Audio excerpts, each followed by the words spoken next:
Hello, everyone, and good whatever moment of this wonderful day you are enjoying on your time zones.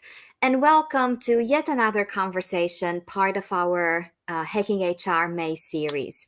Today, we will be talking about safety in the mind, and we will look at ways to connect the dots between psychological safety, mental health, and productivity.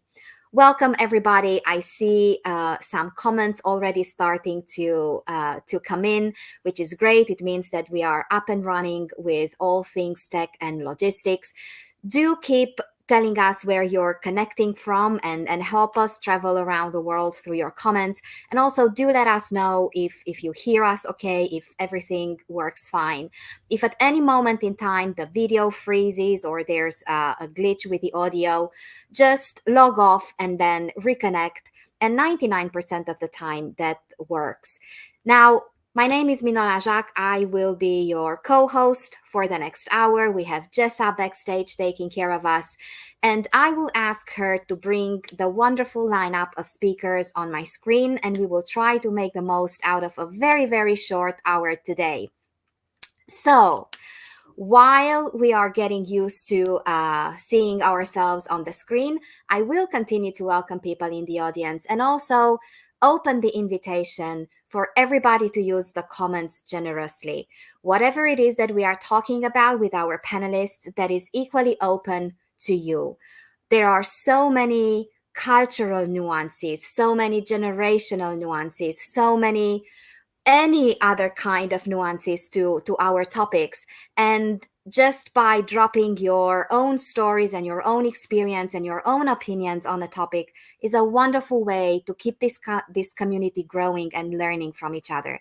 Now, I will wrap up my blabathon right here. And what I will do, I will pass the e-mic around clockwise as you appear on my screen. And I will ask you to first kindly introduce yourselves. And also, as you look at the title of our panel, what is the word or the combination of words that most caught your attention when you got the invitation to join us today? Carl, such a joy to see you again. Welcome. Thanks, Manola. Actually, I saw Alexandra's comment. It is the sunny UK at the moment, so it's nice enjoying that. I am the Chief People Officer of a small technology company called Hazy.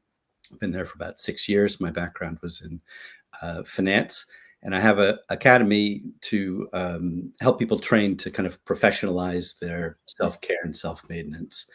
And the two words out of there are psychological safety. Themselves, because to me that is like the foundation, that is the objective, and that's like the sort of litmus test of a positive workplace. And so, yeah, that's everything, I think. Thank you so very much, Carl. Jennifer, good to see you. Welcome. Thanks. My name is Jennifer Watson. I'm VP of HR at a startup tech company. I think what caught me the most was the combination of safety and productivity. And I think productivity, not just for ourselves or our teams, but for the business. And so we all want a business that is thriving, that we can all work at. Going from a big company to a small company, that becomes very much more important when you are solely accountable for that. And so I think it's such a critical part of everything that we do for the business, not just as HR professionals. And so I'm really excited to dig into that. Thank you. Christine, lovely to have you in this conversation. Thank you, Manola.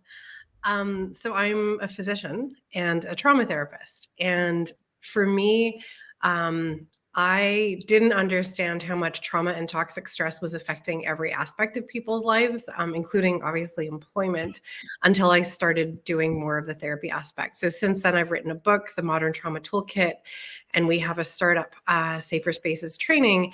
And what we're doing with it is using the science. So it's myself and a counselor who founded it. And we're focusing on psychological safety in the workplace from like an evidence-based perspective of like, how does it actually show up?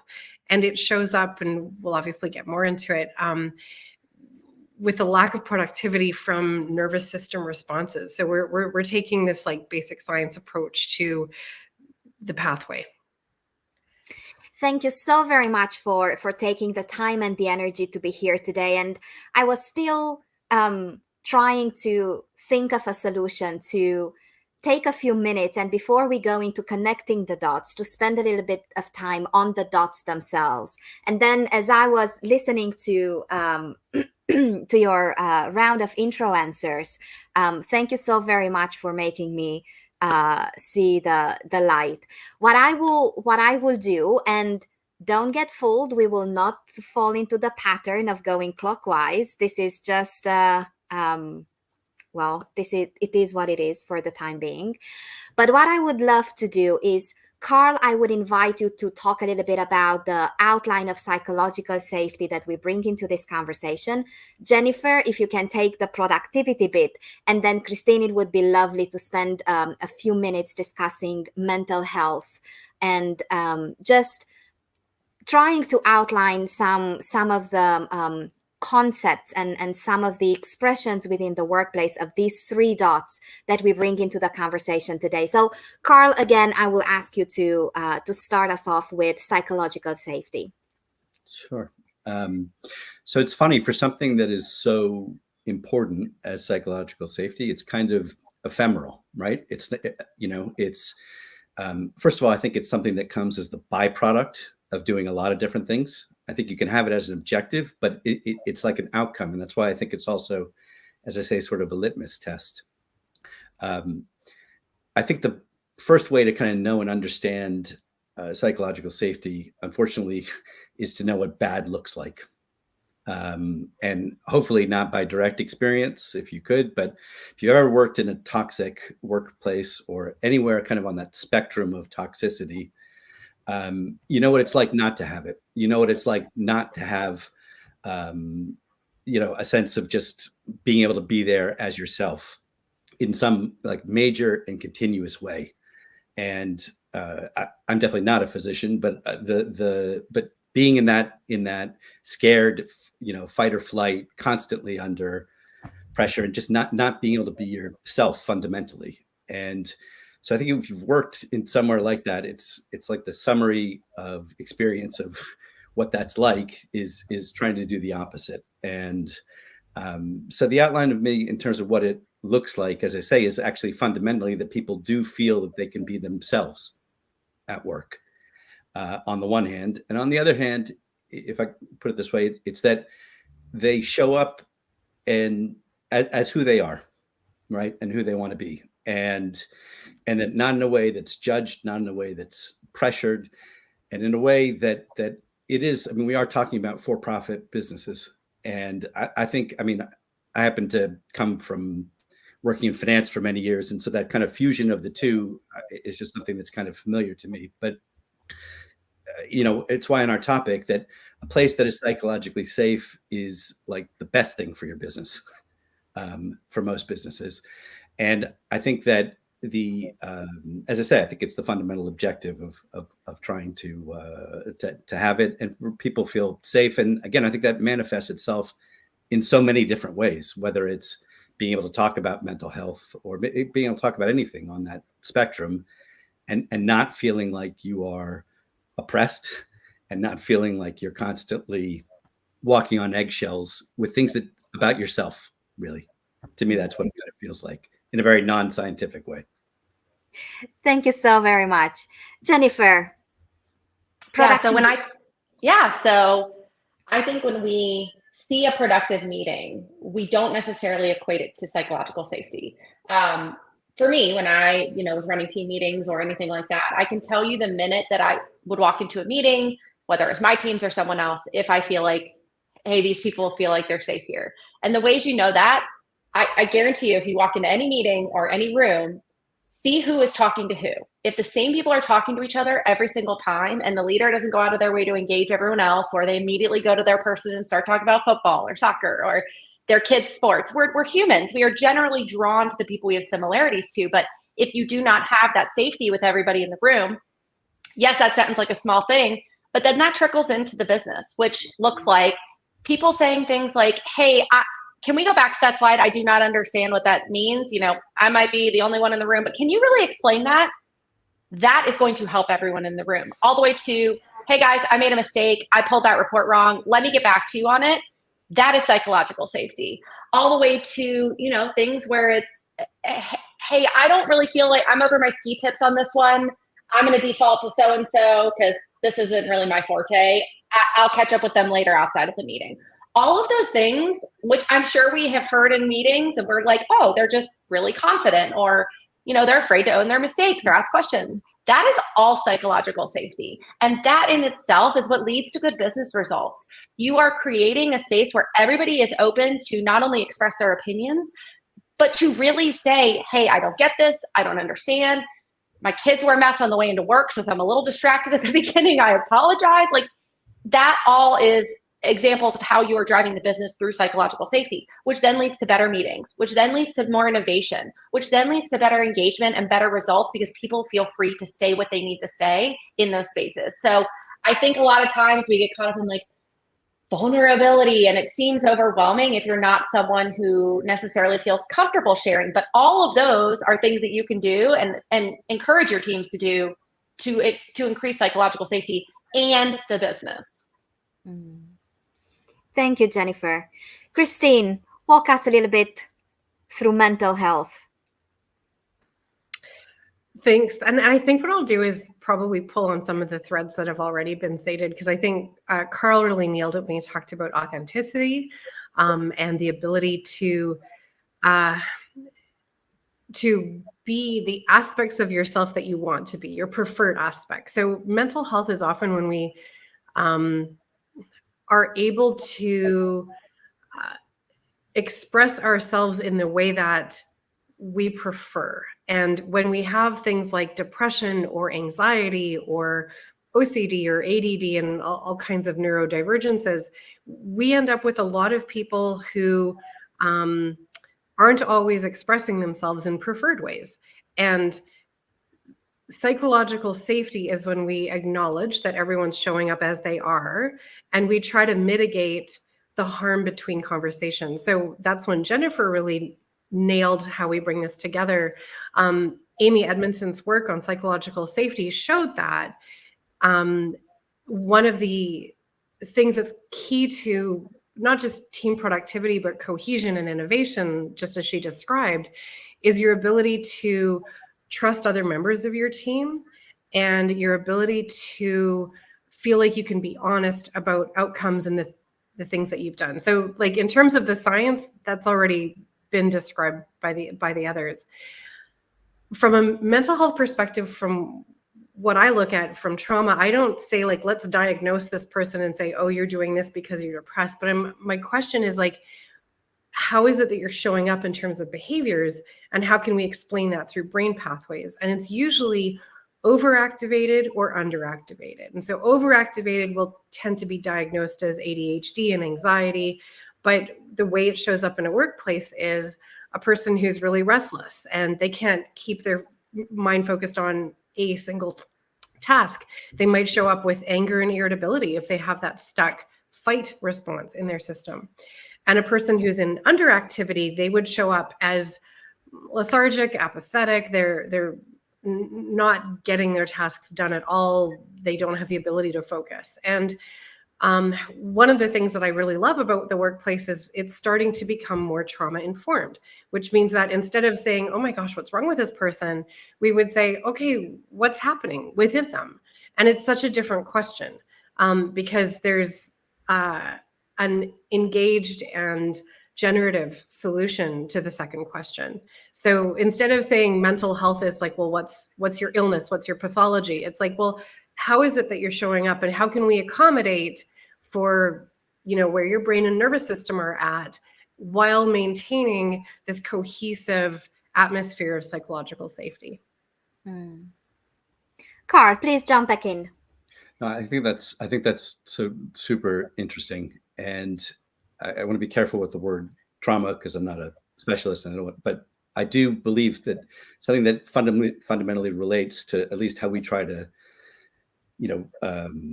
engage and start to get psychological safety in the workplace for new people that are joining is through the view that actually there's really no transition between jobs, kind of no matter what the circumstances, that it, to me, a non-doctor, that I think is without a degree of trauma attached to it. and the process of change. And the other thing that we find is the problems with the imposter syndrome, which I just kind of think is like inevitable for anyone starting a new role.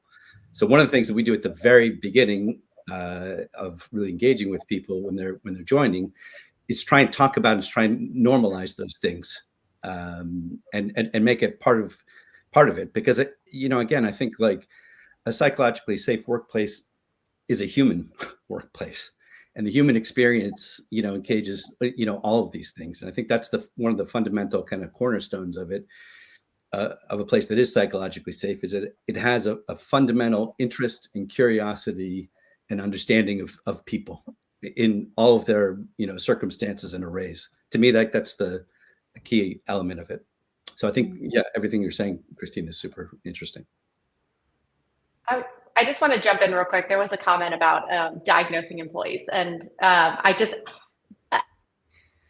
think this is, as someone else who is not a doctor, I think it's very hard to just say, like, listen, I don't know what you're going through. I have no idea. Think about it this way. Like, this is one of my, not my best stories, but I remember early on in my career, we jumped on a call. It was a team call. I was not married, no kids. And one of my peers jumped onto this really important call 10 minutes late. She's like, I'm so sorry. My kid is sick, and I was trying to take care of him. And I was like, kid's sick again? Like, come on, man. Like, how many times can your kid be sick? I had no framework to understand what that life is like. Now, mind you, like, I have kids now. I completely understand what that's like. So you don't have to understand or completely get or wrap your head around what that employee is going through, or even have the conversation. Honestly, I think you can create a space where it's, how do you need me to support you? How can I, hey, Jennifer, I noticed that you seem a little like jittery in this meeting, or you seem nervous. Like, what's going on there? How can I help you feel more prepared to go into this meeting? So if you're not comfortable with talking about the psychological safety, the mental health, like, it's hard sometimes because you don't know that line really. You don't want to pry, but you also want to support them. I think just framing it in the framework of work first to get them to open up and say, they might say, hey, I really don't do well if I'm not prepared going into a meeting. And so I need to understand what's the objective, who are the players, all of that stuff. I think that alone is supporting them, but opening that door to help them kind of get there first. Because again, not everybody's comfortable going there, and that's okay. Just understanding that that's their story. They'll tell you if they want to tell you. You still can show up as yourself. If you want to share. I think it's just as important too. Well, I hope I'm not making a very risky statement when I say that with everything going on at the moment, there's quite a lot of energy and focus and priority around productivity and performance, and operational performance and operational excellence within many organizations nowadays.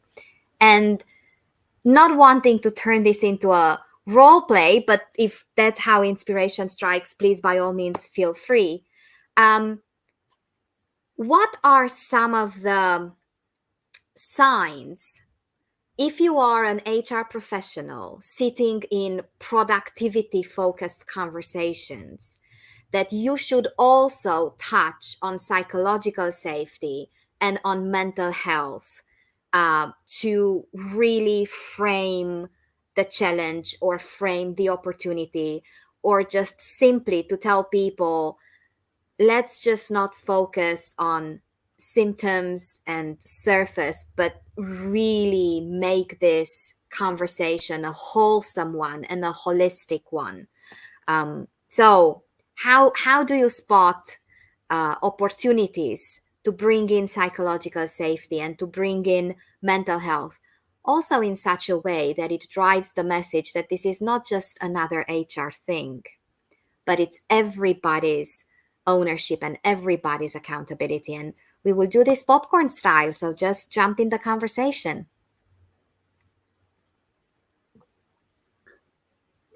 I mean, the first thing is it's completely not an HR thing. It's a fundamental business thing. And I think, like, psychological safety, I think the onus of it, if I put it this way, to me, is with the company, right? And the person who's feeling psychologically unsafe, like it's not up to them to make the place psychologically safe. It's up to us to do it. And I think that the question of productivity is more of a joint one on it. I mean, the estimate, we did a poll of our employees, current and past, et cetera, on what they thought the sort of incremental performance gain was of kind of everything that we've been doing in 6 years to make a psychologically safe place. And basically they came up with like 15% was their number for an overall gain that comes. How much of that technically is productivity is maybe a different thing. But the thing that I think for sure is that a place that does not have psychological safety has impaired performance without question.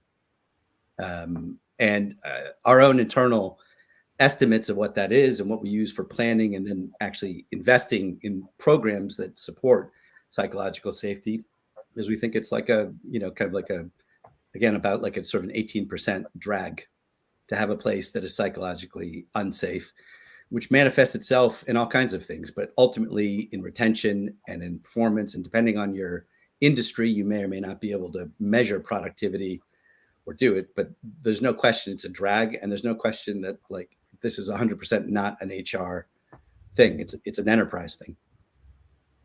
Yeah, I would also add, I think it's a leadership thing. Anybody who leads people, or even if you're just a peer leader, like, I think it's so important that we own that, to say like, I am personally responsible for, the word vulnerability makes everyone feel like, ooh, but like, you don't have to be vulnerable. Like, let me tell you about my childhood trauma. Like, you don't have to do that. You can, lead in the moment. And I think that's the one thing I can take away.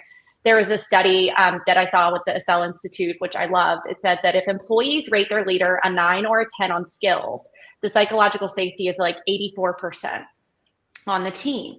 And so if you truly want to build a place that has psychological safety, whether you believe you're a 9 or 10 or not, you have to help your team understand that. And if you think you're going to be like, if they don't think your skills are where they need to be, it's all perception, right? But you have to lead first. And so I think it doesn't have to be HR-y, like feelings. Let's talk about how we're feeling this morning. It can be like as simple as, hey guys, we're about to go through a really big change. This project is a beast.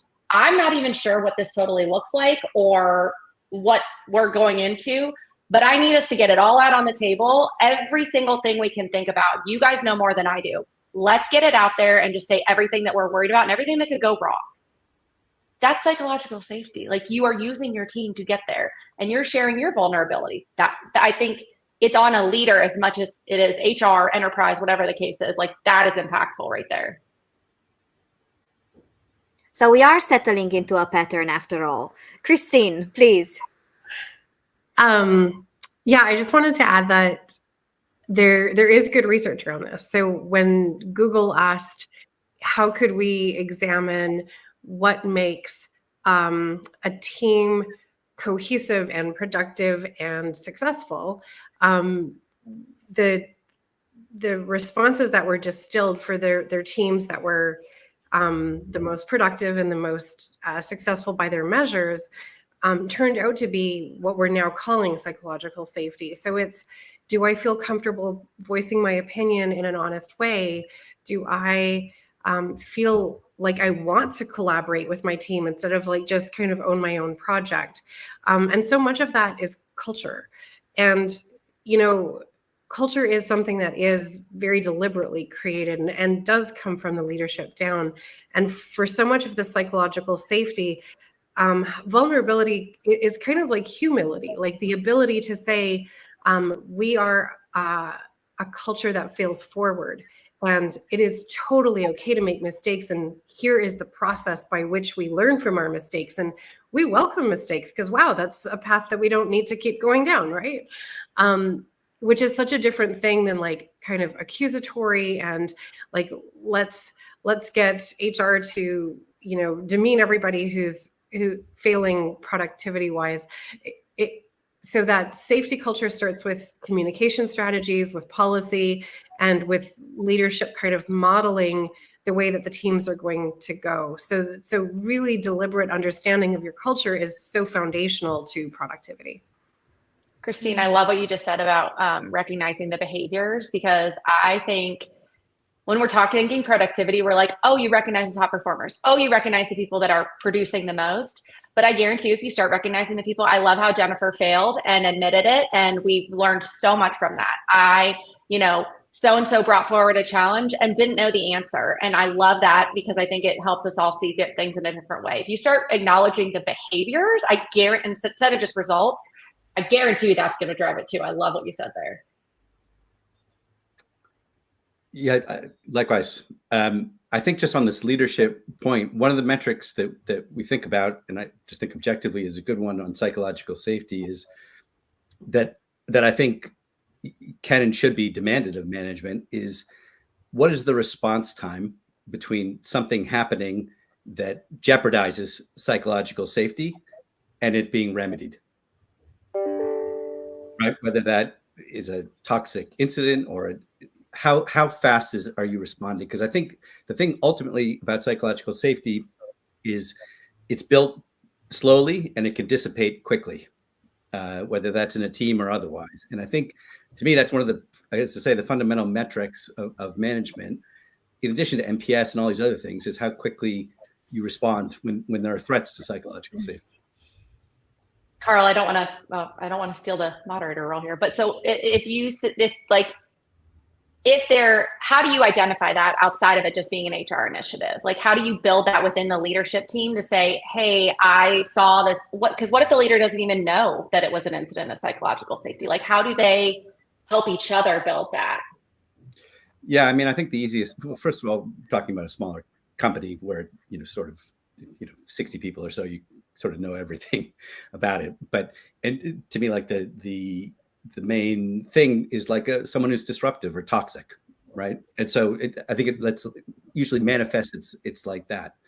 And what we've seen, like just time and time again, is that the slower the response time to flag this as an issue, not just an issue of the person's productivity, but this is what it's doing to the culture, the operative culture.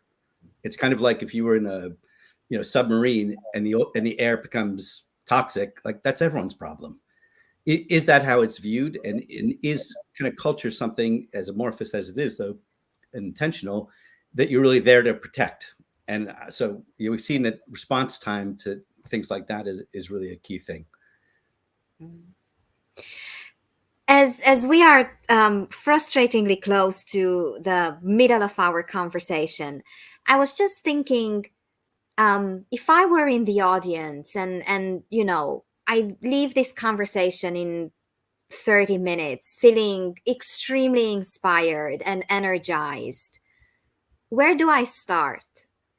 How do I maybe change the way I look around in my organization? Is there any kind of data that I should look for to build a case around connecting the dots? And Christine, I will ask you to be the first one for this. Yeah. So I have a background in education and teaching. So I love kind of like metrics and measuring, but I think so much of it is kind of a gestalt, like what is the overall feeling of this? And when you're looking at change or creating culture, it's like knowledge, skills, and attitudes, right? So you can impart the knowledge. And one of the things that we've done is created a program where it's like a curriculum where you could actually really sink your teeth into and at different levels of depth too. What does it look like when mental health and psychological forces show up in behaviors and attitudes at work? And honestly, it just helps increase compassion and self-compassion, because a lot of us are on the struggle bus right now. And the more that we give each other some grace, and instead of like making assumptions or diagnosing somebody or just feeling like, oh, well, they're a write-off because this is the way they're showing up, so much of it is like a greater understanding of, okay, well, if this is the state you're in, and maybe these are the things that you need, and having that conversation, like, how can we meet your needs around psychological safety without framing it in that way? Kind of like, Do you need more collaboration and team support? Do you need more ways of expressing yourself rather than these like written reports?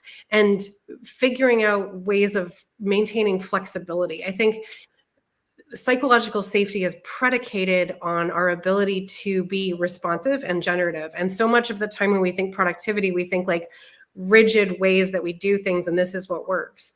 And that isn't safety. It's not accounting for individual needs. It's not accounting for their baseline level of like knowledge and understanding. And as these skills start to become a part of the culture, then you will see these more gradual shifts where everybody does give each other grace and compassion. And that is, it comes from those foundational understandings of what it is that's happening inside everyone's mind body system without getting deep into like, the neurobiology of it. It's fascinating. Like when we run training programs, just how many people are like, wow, I see everything in such a different perspective now. And they can be more understanding and compassionate towards the way that everyone's showing up.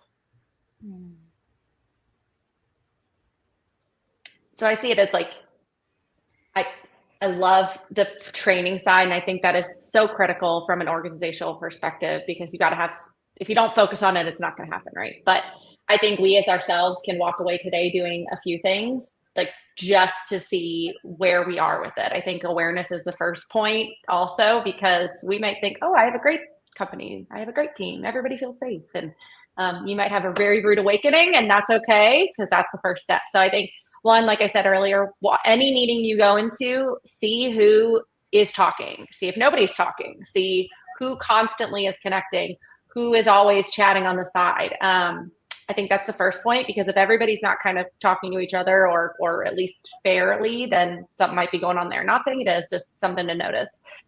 Second time is during meetings, look at who has the airtime. If everybody is not talking and sharing their opinions, it might be something to dig into there, because the loudest voices usually get the praise, and so making sure like the quietest voices also might need some extra airtime or encouraging. Not saying again that it's the problem, but just something to notice. And then, like I said earlier, I think something that you can start doing today is praising the behaviors of psychological safety, of vulnerability, of people sharing, admitting mistakes, raising their hand, asking for help, more so than the results, just until you kind of figure out where you are on the spectrum. But I think people want to be praised. People want to know they're doing a good job. And so if you are driving the behaviors that are going to create innovation, then that's going to help along the way too. Yeah, agree with all of that. Took the words out of my mouth on it. Also something Jennifer said before, I totally agree with, and I think it is an actionable thing, which is to look at mistakes, not just the specific mistakes, but look at what the culture and the operative behavior is about mistakes, and what are the consequences for mistakes. I think that the anthropologists are actually the people best suited to look at culture. Right. And I think if they were looking at culture, they'd look at mistakes. How are successes treated? How are what are the stories that are told in the company? I think those are all things you can start to think about as part of, also as what Jennifer said about awareness, which I agree with.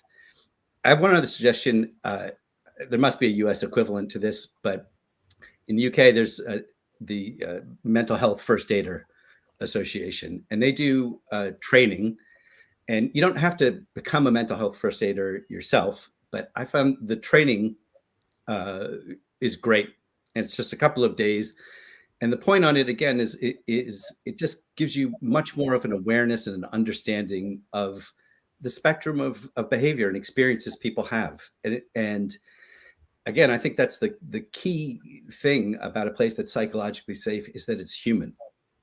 And there's so much that kind of comes so compactly, I think, for, again, on this point, also that Jennifer said about training, is that I personally think that's a great sort of training tool for people to have, because I think a general understanding of the human experiences as it's there is a great place to start. Well, you mentioned anthropology, and you reminded me there's a wonderful book. It's called Anthrovision. written by Gillian or Gillian Tett. I'm so sorry, I probably mispronounced the name terribly. It talks about how using anthropology and anthropological principles, we can make so much more sense of business, but equally life. So anthrovision.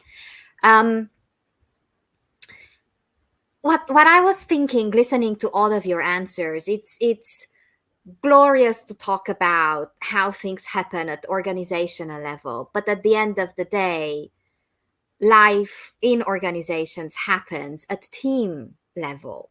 So if we look at a team level with hybrid work, remote work, distributed teams, teams that are being affected by layoffs, teams that come together because of layoffs, people double heading, all these things, probably teams with people working together and never having met in person, not once, probably not even in all the meetings, because they are on time zones that make it almost impossible to be present all the time at every meeting. How do you see our conversation within this team micro universe?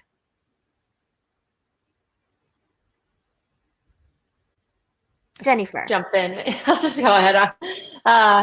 So I've worked remote since 2013. And so that's kind of all I know. And I will say everyone was so excited. Oh, we get to work from home. We get to work from home. I said, one, you're going to work harder. And two, your relationships take more effort. I mean, think about it. You're in the office with people. You notice if your peer is off one day, like they come in, they look flustered, they are carrying 20 bags. Like you could just tell by body language, and remote, you don't get that. And so I think you have to be so intentional and really make it a priority in observing, noticing the people that you work with, because, I could have just had a heck of a morning or something happened, take a deep breath, and I jump on the Zoom call and suddenly it's like it didn't happen. And then I get off and I'm back to what's going on in my real life. Like it's this weird dichotomy of two different lives, almost like it's split. And so I think as peers and as leaders, you just have to be more intentional about going out of your way to connect with people. Like you don't want to jump on the call, jump on a video. Hey, I had a quick question. Instead of sending it in Slack or instead of sending an email, jump on a video call. I guarantee you're going to build that relationship quicker, especially because most of us don't know each other. We haven't seen each other in person. But you just have to try a little bit more to build those connections, whether you're hybrid, remote, whatever the case is, because I don't think any of this is going away. And so you just have to know that you're going to have to put more effort into those relationships, and it will pay off. I know it seems like a lot of work, but it always pays off. Yeah, definitely. I just add, I guess as a general point, as you were saying about teams, I'm quite optimistic about the prospects for creating psychological safety in teams, even when you might have a bigger organization that has less safety in it in other places. I certainly I've experienced that myself at other places. And I think the word you use is really the right one of microcosm, right? And so if you think about some of the same principles that we were talking about leadership, okay, so it's leadership of the team and it's the interconnectivity of it. It's, again, how teams operate. I think you can do a lot at a team level to build and maintain psychological safety, and sometimes, again, have it even much higher than at the corporate level. But I think the principles are the same. And I think, as Jennifer said, the bedrock of that all, no matter how anyone is working, is that fundamental interest in people. One thing that can help, I mean, again, talked about this the other day, but there's like Donut or these other tools to build connectivity with people, or trying to build conversations that it may seem to be forced to set a time to socialize, like in the calendar, but having specific non-work connectivity and times to speak, I think is a key thing, and being intentional, as she said. Carl, I literally used to have at the beginning of all this, like a checklist, like, did I talk to 4 people about non-work things? Like, I mean, because if you don't have it, you're never going to do it. And so I would make sure I checked it off. And some days I wanted to, and some days I didn't, but I love that. Yeah. Yeah, it was such a good question, Manila, because I think it really does get to the heart of where we're at right now. And I love your optimism, Carl. I actually am not there. I actually think we're in a psychological safety and loneliness and struggle crisis related to the employment right now. And I think Gen Z is kind of that canary in the coal mine. They're saying we're walking into these work environments and they are so unsafe that we can't actually be here. And so I'm hearing that a lot because I'm on TikTok. So this is the buzz of the younger generation. I think they're telling us, like, you've been putting up with that, and they're quite shocked and dismayed. And it's helping us kind of reflect and be like, oh yeah, no, I guess that isn't okay. We shouldn't have been putting up with that. Like it helped me really reflect on the workplaces that I've just assumed, oh, that's the culture. You just have to do that. I don't think we have a lot of really great psychologically safe cultures. And I think we do need a bit of a revolution. And I think the younger folks are driving it because they're demanding it. And they're recognizing, like, these are the human needs we have. We're not little worker bees. We're not cogs in a wheel. We're not your productivity cogs. We're humans. So I love how both of you responded and like, we need to humanize the whole thing. And that is the answer. The answer is we're not worker bees. We are humans showing up in this way. And even if there's going to be a round of layoffs, or even if, you know, there's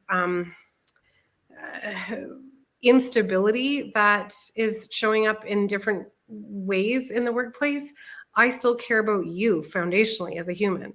And that's what workers aren't feeling from leadership. So I think that's my take, is that we actually do need some pretty drastic improvements in lots of different work environments.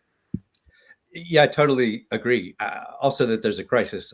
I guess my point about the team is that I think that's potentially the vehicle to start addressing it, right? When you can't address things at a full corporate level, it's kind of like, act locally kind of a theme. I think you have a better chance of building that connectivity and connections. I mean, depending on how your work is structured in a smaller group, but I totally agree with you. That it's a crisis. And Christine, I'd love to hear your thoughts on how you help, because we have multi-generational workforces, right? So the Gen Zs are saying, hey, I want this. I don't want to be a worker bee. But I'm not going to lie, like, I was raised work is work and home is home. And it took me a really, really long time to see the benefits of merging the two and being myself. Like, that was really hard for me. So how do you help support our older leaders or leaders who aren't quite there yet when they don't necessarily understand that, it might not even see the value? Like, yes, I want to treat this person as a person, but I don't know how to do that because that's not how I have any capability of functioning. So how do you kind of bridge the gap there when it's unknown or foreign? That's such a good question. I don't think I know the answer to it, but I have some hypotheses. I'd love to hear. Go for it. Yeah, I mean, one of the things that I've noticed is that when it's working, they'll do more of it, right? So if you invite, like, I love 10% solutions, right? So if you just try, like, stick your little toe into the bathwater and just see how that goes, you're probably going to get some pretty great results. So it could be as simple as like an icebreaker, or just inviting people to, like, be more authentic about how they're showing up that day. Because so many of us end up, especially those socialized as female, we end up kind of putting on our happy face for work and just people pleasing and fawning. And then we feel so much resentment and, like, almost betrayal of ourselves. So that authenticity, mirroring that authenticity, really baby steps for people who are, and I guess the question is, are they afraid of it? Do they not understand it? Like, what is that barrier? So I would really explore what the barrier is, because for each person in leadership, it's going to be different. And I think we've come to understand leadership as having these, like, really, like, strong, I don't want to use the word masculine because I really don't believe that is a masculine trait, but this, like, I am always okay no matter the situation. I'm not going to show any weakness. And I think the more that we can prove through science and research that that's actually not a generative way to lead and not going to result in the end with your most productive and successful and happy workforce, the more the culture will naturally change, because I think we've just been conditioned to believe that that works. And so many of us, like Carl mentioned, have been harmed in workplaces, and we intuitively know that that's not true. It would feel pretty great to show up in the fullness of yourself and be a human in your workplace too. Yeah, definitely. I think the whole alpha male thing is, just couldn't agree with you more about that. I don't know what, Jennifer, both of your experiences has been, but one of the things that you mentioned before about dealing with uncertainty, et cetera, is I think one of the great things about being in a really early stage company, just even working in it for a little while, is you're dealing with existential threats all the time. Right. And there's just no prospect really that it could ever be credible of this, everything is okay, et cetera. And I think that just the sort of dynamism, that you have, and in that kind of experience, again, I think it just kind of lends itself to much more honest discussions. And to be able to go and stay and survive in that kind of environment with that, you've got to be very open with people all the time about what's happening and what's there. And when you start to do that, people can appreciate that they can go through a lot as long as they know that they're being told what's actually happening, which is also, going back to the point, one of the fundamental things of psychological safety is transparency. Yeah, I couldn't agree more. I think I've experienced, you don't know what you don't know, but I'm in an early stage startup, and same thing. Like, once you see that transparency and you're able to see where we are, you're like, okay, I don't know what this looks like, but I feel like I have all the information to tackle it with my team. I am so incredibly grateful to all of you for making my role as a facilitator so easy, because I can just sit back and enjoy and cook up questions.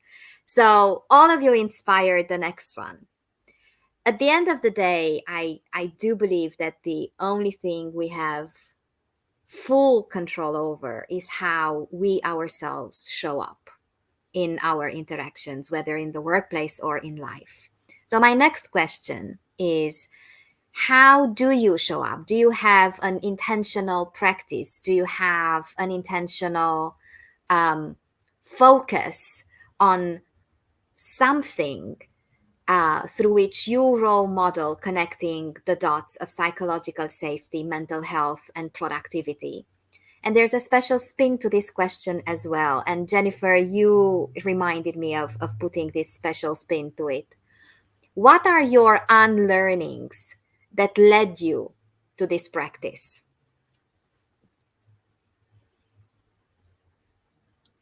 I'll talk about my unlearnings because I feel like I have a lot of them. I shared this on a different panel, but I think one of my biggest unlearnings was the work is home and home is home. I led a team of 30 for a very large organization. It was tough work, like investigation, sexual assault, all those things. And it's tough work. And our team did a really good job. And I walked into my performance review and I was like, we killed it this year. And my leader said, Jennifer, you and your team killed it this year. You've done some amazing things, but I'll tell you, your team doesn't know you as a person, and you can go 10 times further if that happens. And it was this wake up call for me of like, well, what do you mean? I got an exceeds expectation. I did everything I was supposed to. I met all the metrics. I exceeded them. Why do I need to be anything else? And I had a very existential crisis about this because I was like, I don't understand it. It was everything that I'd known. And I will tell you, they were right. And so two things that I really try to do every single time to make it intentional, because I think if it's not, I'm a people person. I love people. Like, that gives me energy.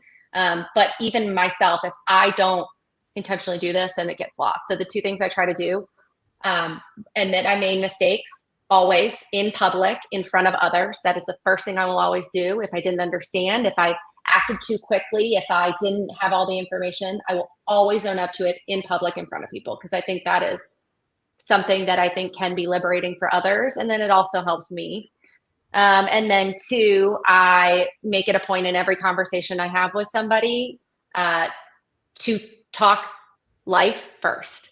And really starting there. Yeah, we all are busy. Our calendars are packed, but you can take 5 minutes of that meeting and say like, hey, last time we talked, you were running this race or you were going on this trip. How was it? Take just 5 minutes. And I guarantee you'll get the same amount of workout. I guarantee you'll get the stuff done. But those are the two things that I really make myself do every single time, because I think going back to that unlearning, it helps me to bring myself and it helps others, from what my teams have said, show up as themselves also. Where shall we go next? Sorry, Carl. I was going to go last on that. Sorry, because I don't want to sound like I'm making a sales pitch here. But my part of that is taking care of yourself. To me, that's the fundamental thing. And the reason sales pitch is that's what I teach in my academy. And which is born totally, as Jennifer said, out of unlearnings. And I'm kind of like the crash test dummy for this. But learning to, build systems to just fundamentally take better care of yourself. And it to me is like the fundamental thing. And and that shows up in lots of different ways, but that's a fundamental thing that we have and that we teach in the workforce, and try to model as best we can. And when I say take care of yourself, I mean that like in the way that we're talking about it here, with everything that entails in the human experience, right? Not that everything is sunny and shiny, but the opposite. So modeling it. Christine. I could literally write a book about unlearning, because so much of what we learn in medical culture is that it's normal to work 30 straight hours and it's normal to like not pee or eat or sleep. So we like literally disconnect ourselves from our human bodies in medicine. And it took me a really long time to unlearn that I have to be disconnected from my mind and body and heart. So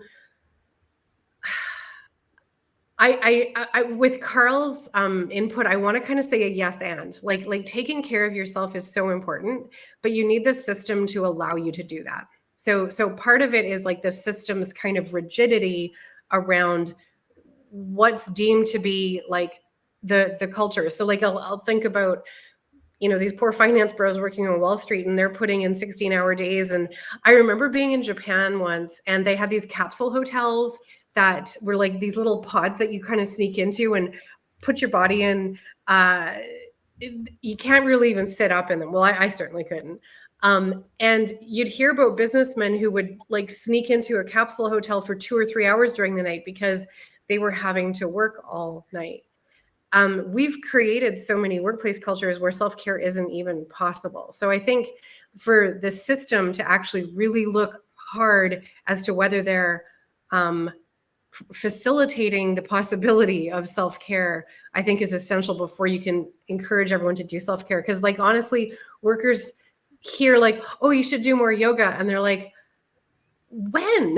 Like the self-care is kind of like, it's your personal responsibility to look after yourself, but we're not going to help you.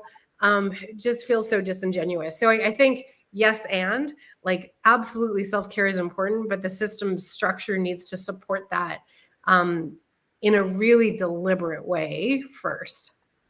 Christine, sorry, go ahead, Carl. Sorry, I was just going to say, most of my unlearnings come from exactly what you said, being on Wall Street with the 3-hour things. I mean, like you got to know what bad looks like on it. But I definitely agree with you on the system. I mean, one thing that we like systemically to try and do it is like in our world, like burnout is an outcome, like a natural outcome. It's a constant threat. It's a constant enemy.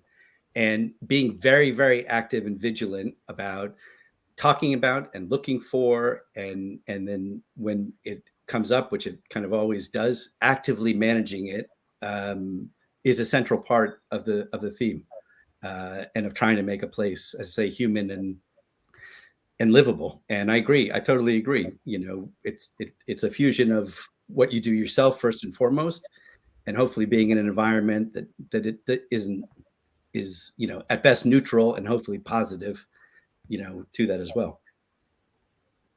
And this is for both of you, but don't you think that as a leader, you can create that without the structure supporting it? Like, can't you create that for your team? Even like, working at big organizations, there's probably some underlying tones of you're always accessible, you have your email, you have all this stuff ready. But I think that as a leader, you can still kind of create some of that on your team, even if that's not the overarching culture. What do you guys think about that? Yeah, definitely. Yes. I definitely agree. But Christine, what's your view on this? Can you rephrase the question? I'm not totally sure I caught. Yeah, so like, you work at a big company, that the underarching tone is that you are always available. You always have to be on, like Wall Street, right? Like, but don't you think that as a leader, even if you said there has to be structure to support that, you taking care of yourself, don't you think that as a leader, you can still create that structure for your team? And it's harder, don't get me wrong. Like, it's hard to go against that and tell your team, like, hey, no, I want you to sign off at 5. I want you to go be with your family. I want you to do what you need to do and take care of yourself. If something pops up, I will text you that I need it, but that's it. Like, can't you kind of create your own framework within the overarching framework? I think you totally answered the question right there, Jennifer. Oh, okay. I mean, I think so, but I just, you're more qualified to say yes or no on that one than I am. So no, not at all. I think your intuition is totally spot on. I don't know the answer either. Like, I think so much of this is experimental because we're trying to change so many corporate cultures in a way that's going to benefit everybody. So I don't think there's any one right pathway. That sounds like a really great one to try. Well, on this hopeful, maybe cautiously hopeful note, we are 4 minutes away from saying goodbye, and I will just like to make these minutes topic free, and I'm sure that each of you has a slice of this topic that it's very near and dear to your hearts, and maybe we didn't necessarily go deep enough in our conversation so far, or we didn't even touch on that topic. So I will give each of you 1 minute, which I know it's not nearly enough, but is there anything that you want to leave our audience with as we get ready to wrap this one up? And in the interest of time, let's do counterclockwise. So Christine, you will go first, and then Jennifer and Carl. I've really enjoyed the conversation. I feel like I've learned a lot. I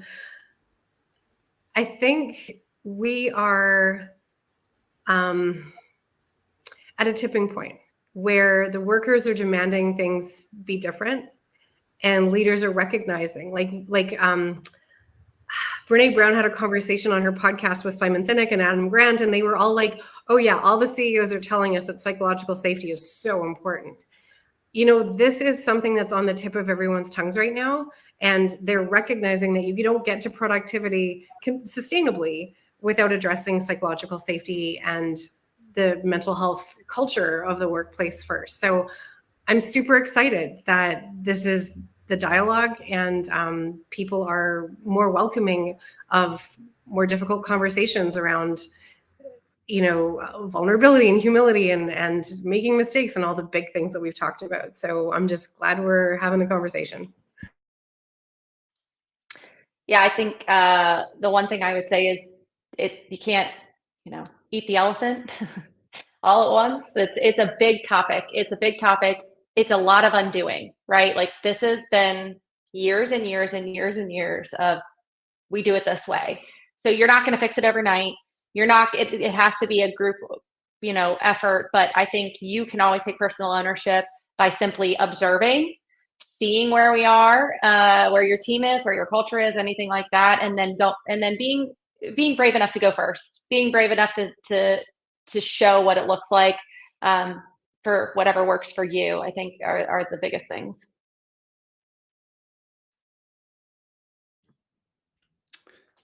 Great. Yeah, I would just reiterate the point that it's a business issue, not an HR issue. It's a human issue, and it's a fundamental thing. I really do believe. I say it as a former CFO, also. To me, it is a key metric I would talk about at the board level is the extent of our psychological safety. I think it's a goal, and I think it's a litmus test for culture generally. And I think ultimately, I mean, I agree with Christine about the crisis in it. Ultimately, I think it shows up in retention, and places that exhibit psychological safety keep the people, and they keep the people that they want to, and that's good for business and good for us all, hopefully. Well, I am so sorry, but internet didn't help me very much in these last minutes. It's been quite hiccupy throughout the day, but I'm so happy that I managed to reconnect just in time to say a wholehearted thank you to Jennifer, Christine, and Carl for being here, Jessa for taking care of us, everybody in the audience. Thank you for taking the time and the curiosity to be here. You can always go back and enjoy the recording again, either directly through this same link on LinkedIn or hackinghrlab.io. Please feel free to recommend this conversation if you found value in it. Looking forward to welcoming you again. And maybe just a thought, because our conversation on can we as individual contributors or as individual leaders make a difference? Yes. But at the same time, one of my learnings and unlearnings was that there is such a thing as a systemic pressure. And we all need to understand what is the level of inner reconciliation work we are willing and able and ready to go through. So thank you very much, everyone. And I hope you will enjoy connecting the dots. See you soon. Thank you.